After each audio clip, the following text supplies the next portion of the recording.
नमस्कार, आप देख रहे हैं इंडिया पब्लिक खबर और मैं हूं आपके साथ अनन्या मिश्रा। बिहार विधानसभा चुनाव होने हैं और प्रशांत किशोर इसमें मुख्य भूमिका निभाते हुए नजर आ रहे थे। पिछले 2 साल से लगातार वो रैली कर रहे थे, लगातार जमीनी स्तर पर जाकर गांव-गांव तक पहुंच रहे थे, एक-एक व्यक्ति से मुलाकात कर रहे थे, यहां तक कि उन्हें खेतों में खाना खाते हुए पाया गया था एक किसान के साथ में।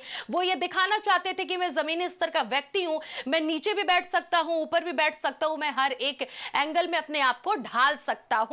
प्रशांत किशोर की तरफ से लगातार अपने आप को लेकर बड़ी बड़ी बातें वो अपनी पार्टी को लेकर और खुद को लेकर कह रहे थे कि इस बार बिहार में विकास की जरूरत है, इस बार बिहार में बदलाव की जरूरत है। ना आरजेडी, ना कांग्रेस, ना बीजेपी, ना जेडीयू, कोई भी पार्टी नहीं, इस बार सिर्फ और सिर्फ जनसुराज ही जीतेगी और बिहार की जनता को विकास की तरफ ले जाएगी। लेकिन जो इस पार्टी के मुख्य हैं, जो इस पार्टी के अध्यक्ष हैं, जो इस पार्टी के सबसे बड़े नेता हैं, जिन्होंने इस पार्टी की गठन की, वो यानी कि प्रशांत किशोर ही खुद बैक हो गए हैं। आपको बताते चले कि प्रशांत किशोर ने बड़ा ऐलान कर दिया है कि बिहार में विधानसभा चुनाव वो नहीं लड़ेंगे और नहीं लड़ने के पीछे का वो हवाला दे रहे हैं कि कम से कम बिहार में प्रशांत किशोर की पार्टी यानी कि जनसुराज को 150 सीटें जीतनी है। अगर इससे कम अगर वो सीटें जीतती हैं तो अपने आप को हार समझेंगे कि हम हार गए हैं, हम 150 सीटें से ज्यादा हासिल नहीं कर पाए। इसीलिए प्रशांत किशोर ये कह रहे हैं कि मुझे चुनावी मैदान में नहीं उतरना है, मैं किसी भी सीट से चुनाव नहीं लड़ूंगा,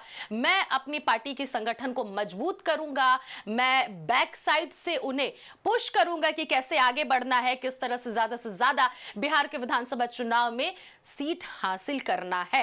अब इन सब के बीच में तमाम बयान भी सामने आ गए हैं। अभी हाल ही में आज का तरोताजा बयान ये है, यानी कि अनुराग ठाकुर जो हैं वो आज बिहार में पटना में पहुंचे हैं एनडीए गठबंधन का प्रचार प्रसार करने। जब उनसे मीडिया कर्मियों ने यह सवाल किया कि पीके अपना जो कदम है वो पीछे कर चुके हैं, यानी कि अब वो चुनाव नहीं लड़ेंगे प्रशांत किशोर, इस पर अनुराग ठाकुर ये कहते हैं कि वो तो चुनाव शुरू होने से पहले ही चुनावी मैदान से भाग गए हैं। उन्हें ये पहले से एहसास हो चुका था कि वो एनडीए गठबंधन के आगे नहीं टिकने वाले हैं, इसलिए वो अपना हार नहीं देख सकते थे। शर्मिंदगी जो उन्हें बाद में हार के सामना करने के बाद जो उन्हें शर्मिंदगियों का सामना करना पड़ता, वो ये नहीं सामना करना चाहते थे, इसलिए वो अपना कदम पीछे कर चुके हैं। शहजाद पुणे वाले की तरफ से भी यही बयान आया है कि इन्होंने अपना बैक कदम इसीलिए किया है क्योंकि वो डर गए थे एनडीए गठबंधन वहां से बिहार से जीतने वाली है। लेकिन प्रशांत किशोर इन सब के बीच में जो ये बयान दिए हैं कि मैं बिना चुनाव लड़े ही पार्टी को आगे बढ़ाऊंगा, 150 सीटों से ज्यादा सीट जीतनी, इससे कम अगर हम जीतते हैं तो अपने आप को हम मानेंगे कि हम हार चुके हैं बिहार के विधानसभा चुनाव में। लेकिन इन सब के बीच में सवाल यह खड़ा होता है कि चुनावी मैदान से प्रशांत किशोर का भागना क्या वाकई में प्रशांत किशोर की पार्टी के लिए एक उज्जवल भविष्य लेकर सामने आएगा? क्या प्रशांत किशोर वाकई में चुनावी मैदान में ना उतर के बैक साइड से क्या वाकई में अपनी पार्टी को इतना मजबूत बनाएंगे और आगे बढ़ाएंगे? जिस प्रशांत किशोर के चेहरे पर बिहार की जनता जो उन्हें पसंद करती थी, जो प्रतिशत सामने आए थे जो रिपोर्ट्स के मुताबिक, क्या वो प्रशांत किशोर के बैक होने से अभी भी उनकी पार्टी को इतना ही सपोर्ट करेंगे?